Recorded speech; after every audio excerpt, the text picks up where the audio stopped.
जब engineering team ने इस टनल की खुदाई शुरू की, तो एक मौके पर पहाड़ के अंदर सदियों से बंद पानी अचानक जबरदस्त जेट प्रेशर के साथ फूट निकला और देखते ही देखते टनल के अंदर सैलाब जैसी हालत बन गई। स्विट्जरलैंड में मौजूद गॉटहार्ड बेस टनल को इंजीनियरिंग की दुनिया का माउंट एवरेस्ट भी कहा जाता है। लगभग 57 किलोमीटर लंबी यह सुरंग न सिर्फ दुनिया की सबसे लंबी टनल है, बल्कि लगभग 2.5 किलोमीटर की गहराई में बनाई गई दुनिया की सबसे गहरी टनल भी है। आखिर ऐसी क्या जरूरत थी कि पूरा यूरोप इस टनल का इंतजार कर रहा था? इंजीनियरों ने पहाड़ के अंदर गिरने वाले पत्थरों, जबरदस्त पानी के दबाव और तेज रफ्तार ट्रेनों से पैदा होने वाली उस हवा का क्या हल निकाला जो शीशे तक तोड़ सकती थी। अगर यूरोप के नक्शे पर गौर किया जाए तो इसके बीचों बीच पहाड़ों की एक बहुत बड़ी दीवार दिखाई देती है, जिसने सदियों तक कारोबार और सफर दोनों को मुश्किल बनाकर रखा। इन ऊंचे ऊंचे पहाड़ों को एल्प्स कहा जाता है। बरसों तक लोग इन्हीं के ऊपर से लंबे, पेचीदा और घूमते हुए रास्तों पर सफर करते रहे, लेकिन कभी जबरदस्त बर्फबारी तो कभी एवलांच कुछ ही लम्हों में रास्ता बंद कर देती थी। वक्त के साथ इन पहाड़ों पर पुल भी बनाए गए और रेलवे ट्रैक भी बिछाए गए, लेकिन इतनी खड़ी चढ़ाई पर ट्रेन चलाना न सिर्फ मुश्किल था, बल्कि इसमें बहुत ज्यादा वक्त भी लगता था। फिर एक ऐसा वक्त आया जब मसला पहले से कहीं ज्यादा बड़ा हो गया। यूरोप की इकोनॉमी तेजी से आगे बढ़ रही थी और एक मुल्क से दूसरे मुल्क तक ज्यादा से ज्यादा सामान पहुंचाना जरूरी हो चुका था। नॉर्थ यूरोप की फैक्ट्रियां और साउथ यूरोप के समुद्री बंदरगाह एक दूसरे पर निर्भर थे, लेकिन पुराने रास्ते अब इस जरूरत को पूरा नहीं कर पा रहे थे। इस मसले के सामने इंजीनियरों के पास सिर्फ दो रास्ते थे, या तो पहाड़ों के ऊपर और ज्यादा चौड़ी और पेचीदा सड़कें बनाई जाती, या फिर वो काम किया जाता जिसे सदियों से नामुमकिन समझा जा रहा था। आखिरकार फैसला हुआ कि पहाड़ के ऊपर से नहीं, बल्कि उसके ठीक बीच में से एक ऐसी टनल निकाली जाएगी जो दुनिया की सबसे लंबी और सबसे गहरी सुरंग होगी। सुनने में यह प्लान जितना आसान लगता था, हकीकत में उतना ही खौफनाक साबित होने वाला था। जमीन की इतनी गहराई में, जहां पहाड़ का बेशुमार वजन सबसे मजबूत स्टील को भी कागज की तरह चीर सकता था, वहां काम करना किसी इम्तिहान से कम नहीं था।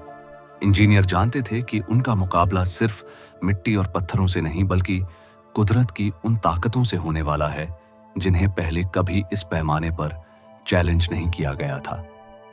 टनल की तामीर में सबसे बड़ा खतरा बेहद ज्यादा प्रेशर था, क्योंकि यह सुरंग लगभग 2500 मीटर ऊंचे पहाड़ के नीचे बनाई जानी थी। इसका मतलब था कि लाखों करोड़ों टन वजनी पहाड़ हर पल टनल की दीवारों पर दबाव डालता रहेगा। इस दबाव को जांचने के लिए पहले एक छोटी ट्रायल सुरंग खोदी गई, लेकिन पहाड़ के जबरदस्त प्रेशर ने उसे दोबारा बंद करने की कोशिश शुरू कर दी। लेकिन असली मुश्किलें तो अभी बाकी थीं। इसके बाद सामने आया दूसरा बड़ा चैलेंज, यानी बर्दाश्त से बाहर गर्मी। जमीन हो या पहाड़, इतनी गहराई में टेम्परेचर आसानी से 50 डिग्री सेल्सियस तक पहुंच जाता है। ऐसी गर्मी में कोई भी इंसान 15 से 20 मिनट से ज्यादा लगातार काम नहीं कर सकता, और अगर कूलिंग सिस्टम ने काम करना बंद कर दिया तो यही टनल वहां मौजूद वर्कर्स के लिए जिंदा कब्र बन सकती थी। प्रेशर और गर्मी के बाद सबसे खौफनाक खतरा पानी था। यह आम अंडरग्राउंड पानी नहीं था, बल्कि सदियों से पहाड़ के अंदर कैद ऐसा पानी था जिसका दबाव अगर अचानक आजाद हो जाता तो वह कंक्रीट की मजबूत दीवार को भी तोप के गोले की तरह चीर कर रख देता।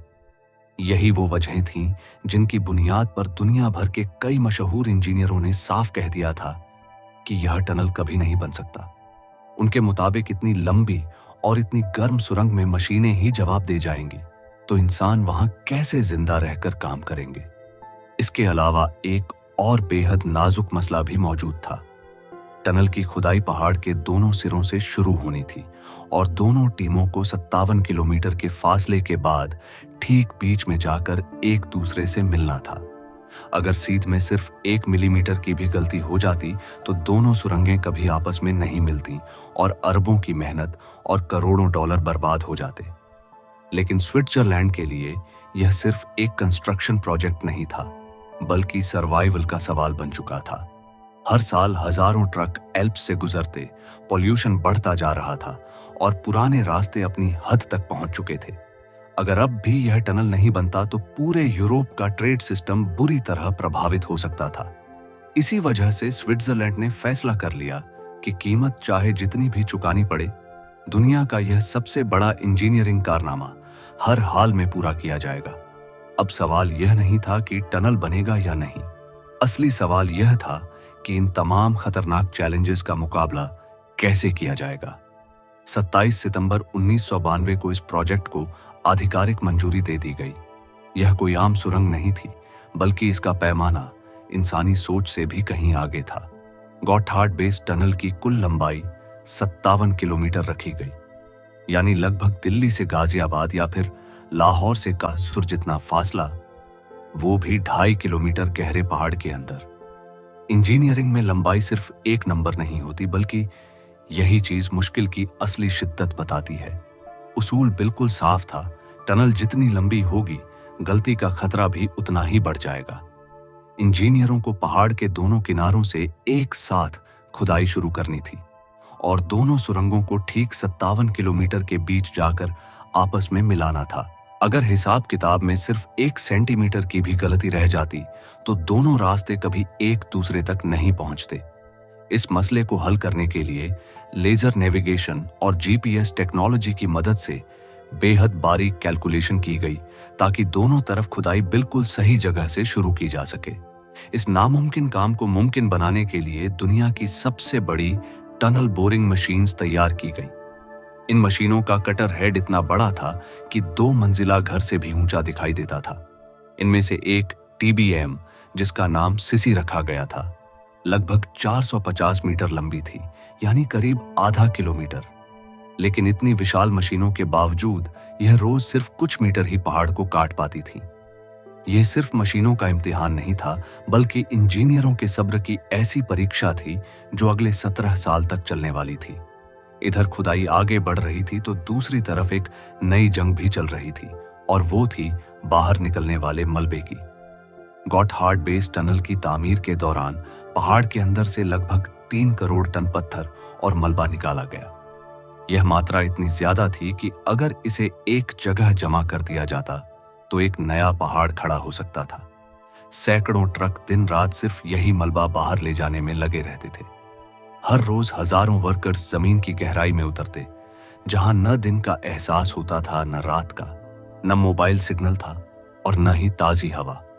वहां सिर्फ भारी मशीनों की आवाजें, गीली मिट्टी की महक और एक ऐसी अंडरग्राउंड दुनिया थी जहां एक वक्त में लगभग 2600 वर्कर्स रहते भी थे और काम भी करते थे।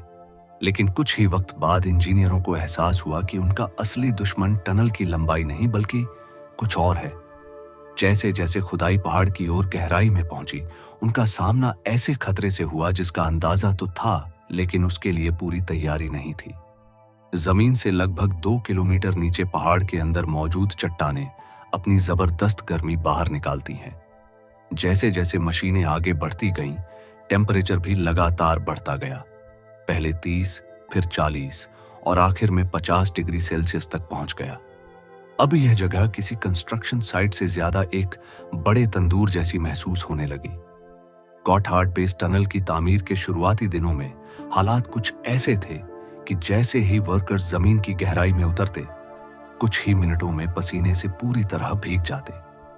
मशीनें चलाने वाले ऑपरेटर्स को सिर्फ 2 से 3 घंटे की शिफ्ट दी जाती थी, क्योंकि इससे ज्यादा देर वहां रहने से हीट स्ट्रोक का खतरा बहुत बढ़ जाता था। इस मसले का हल निकालने के लिए इंजीनियरों ने पूरी टनल में खास कूलिंग पाइप्स बिछाई, जिनके अंदर बाहर से लगातार ठंडा पानी दौड़ाया जाता था। इस तरह पहली बार दुनिया में किसी कंस्ट्रक्शन प्रोजेक्ट पर पहले वर्कर्स के लिए मुनासिब माहौल तैयार किया गया और उसके बाद असली तामीर का काम आगे बढ़ाया गया। लेकिन कुछ ही अरसे बाद उन्हें एहसास हो गया कि गर्मी तो सिर्फ पहली आजमाइश थी। असली खतरा तो पहाड़ का बेशुमार दबाव था, जो हर कदम पर उनका इम्तिहान ले रहा था। चट्टानों में दरारें पड़ना, बिना किसी वार्निंग के बड़े बड़े पत्थरों का अचानक गिर जाना, यह सब रोज का मामूल बनता जा रहा था। इस हालात से निपटने के लिए जहां भी कमजोर हिस्सा दिखाई देता, वहां फौरन कंक्रीट का खास मिक्सचर स्प्रे कर दिया जाता। कई जगहों पर पहले से तैयार प्रीकास्ट कंक्रीट स्लैब लगाए गए, जबकि कुछ जगहों पर आर्टिफिशियल ढांचा बनाने के लिए स्टील की मजबूत रिंग्स इस्तेमाल की गईं। इस तरीके से कमजोर चट्टानों को सहारा मिल गया और उनके गिरने का खतरा काफी हद तक कम हो गया। लेकिन अभी एक और खतरा बाकी था, और इस बार दुश्मन पत्थर नहीं बल्कि पानी था। खुदाई के दौरान एक ऐसा लम्हा भी आया जब पहाड़ के अंदर से अचानक पानी का जबरदस्त रेला निकल आया। दरअसल पहाड़ के अंदर हर जगह एक जैसी चट्टानें मौजूद नहीं होती। कहीं पत्थर बेहद सख्त होते हैं तो कहीं काफी नरम। जिस तरह जमीन के नीचे पानी के जखीरे होते हैं, उसी तरह पहाड़ों की दरारों में भी बरसों से पानी जमा रहता है। क्योंकि यह पानी हजारों टन वजनी पहाड़ के नीचे दबा होता है, इसलिए इसका प्रेशर लगभग 2900 psi तक पहुंच सकता है। यानी इतना दबाव जैसे सिर्फ 1 इंच की जगह पर पूरी एक गाड़ी का वजन रख दिया जाए। इस मुश्किल से निपटने के लिए इंजीनियरों ने एक अलग तरीका अपनाया। असली खुदाई शुरू करने से पहले छोटे छोटे छेद किए गए, जिनमें बारीक पाइप्स डालकर उनके जरिए फ्रीजिंग लिक्विड गुजारा गया। यह अमल कई हफ्तों तक लगातार चलता रहा, यहां तक कि चट्टानों के अंदर मौजूद पानी पूरी तरह जमकर ठोस शक्ल में बदल गया। अब जब टीबीएम इस हिस्से से गुजरती तो जमा हुआ पानी आम पत्थर की तरह अपनी जगह मजबूती से टिका रहता। इस हिस्से की खुदाई पूरी होने के बाद वहां कंक्रीट लाइनिंग लगा दी जाती और फिर फ्रीजिंग सिस्टम बंद कर दिया जाता। सिर्फ इतना ही नहीं, इंजीनियरों ने एक और अहम इंतजाम भी किया।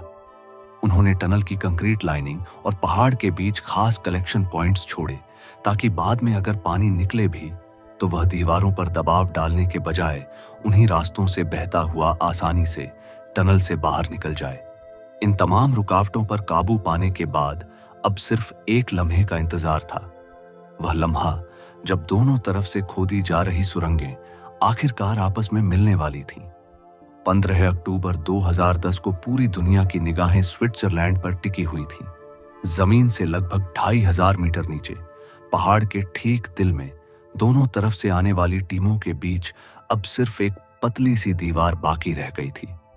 हर किसी के जहन में सिर्फ एक ही सवाल घूम रहा था, क्या 17 साल की लगातार मेहनत कामयाब होगी, या अरबों डॉलर की लागत से बनने वाली यह 57 किलोमीटर लंबी सुरंग हमेशा के लिए एक नाकाम ख्वाब बन जाएगी। फिर अचानक सीसी मशीन का घूमता हुआ कट्टर हेड आखिरी दीवार को चीरता हुआ दूसरी तरफ निकल आया। यह लम्हा सिर्फ स्विट्जरलैंड ही नहीं, बल्कि पूरे यूरोप की इंजीनियरिंग तारीख का एक यादगार लम्हा बन गया। जब सारी पैमाइश दोबारा चेक की गई तो पता चला कि दोनों सुरंगों के बीच सिर्फ आधे इंच का फर्क था। यह ऐसी हैरतांगेज एक्यूरेसी थी जैसे कोई शख्स 50 किलोमीटर दूर खड़ा होकर सुई में धागा डाल दे। अब तक शायद आपको भी यही लग रहा होगा कि इस प्रोजेक्ट के सबसे बड़े दुश्मन पत्थर और पानी थे, लेकिन हकीकत इससे बिल्कुल अलग थी। असली खतरा टनल के अंदर मौजूद हवा थी। तामीर पूरी होने के बाद जब तेज रफ्तार ट्रेन पूरी स्पीड से गॉथार्ड बेस टनल के अंदर दाखिल होती तो उसके आगे मौजूद हवा के पास बाहर निकलने का कोई रास्ता नहीं होता। नतीजे में एक जबरदस्त शॉक वेव पैदा होती जो ट्रेन की खिड़कियों को धमाके के साथ तोड़ सकती थी। खुशकिस्मती से इंजीनियरों ने इस खतरे का अंदाजा पहले ही लगा लिया था। इसी वजह से यहां एक नहीं बल्कि 2 अलग अलग टनल बनाए गए। हर कुछ मीटर के फासले पर दोनों सुरंगों के बीच कनेक्शन रास्ते भी बनाए गए, जबकि अलग अलग जगहों पर वेंटिलेशन शाफ्ट्स भी तैयार किए गए ताकि ट्रेन के गुजरने से पैदा होने वाली शॉक वेव आसानी से बाहर निकल सके। अगर इस छिपे हुए खतरे के बारे में पहले से नहीं सोचा जाता तो 17 साल की मेहनत और अरबों डॉलर पल भर में बर्बाद हो सकते थे। गॉथार्ड बेस टनल का आइडिया पहली बार 1940 में पेश किया गया था, लेकिन बेहद पेचीदा इंजीनियरिंग चैलेंजेस की वजह से इस पर अमली काम 1993 में शुरू हो सका। इस प्रोजेक्ट को पूरा होने में 17 साल लगे, लगभग 2600 वर्कर्स ने दिन रात मेहनत की और इस पर कुल 12.5 अरब डॉलर खर्च हुए। इस टनल के ऊपर मौजूद पहाड़ की ऊंचाई लगभग 3 बुर्ज खलीफा जितनी बनती है। दोनों तरफ से होने वाली खुदाई को बिल्कुल एक सीध में रखने के लिए जीपीएस, जायरोस्कोप्स और लेजर नेविगेशन जैसी मॉडर्न टेक्नोलॉजी इस्तेमाल की गई। टनल की लंबाई इतनी ज्यादा थी कि इसकी पैमाइश करते वक्त अर्थ कर्वेचर को भी कैलकुलेशन में शामिल करना पड़ा। खुदाई के दौरान निकला हुआ मलबा अगर तरतीब से इस्तेमाल किया जाता तो उससे 5 ग्रेट पिरामिड्स जितने ढांचे तैयार किए जा सकते थे, लेकिन स्विट्जरलैंड ने इस मलबे को फेंकने के बजाय लेक लुसरन में छोटे छोटे आर्टिफिशियल आइलैंड्स बनाने के लिए इस्तेमाल किया। लगभग 450 मीटर लंबी सीसीटीबीएम ने अकेले इतनी बिजली इस्तेमाल की जितनी लगभग 20,000 घरों की जरूरत पूरी कर सकती है। वीडियो खत्म करने से पहले उन 9 बहादुर वर्कर्स को खिराज अकीदत पेश करना जरूरी है जो अलग अलग हादसों के दौरान इसी पहाड़ के अंदर हमेशा के लिए रह गए। उनकी याद में टनल के एंट्रेंस पर एक मेमोरियल भी बनाया गया ताकि आने वाली नस्लें कभी न भूलें कि इस अजीम इंजीनियरिंग शाहकार की असली कीमत क्या चुकाई गई थी।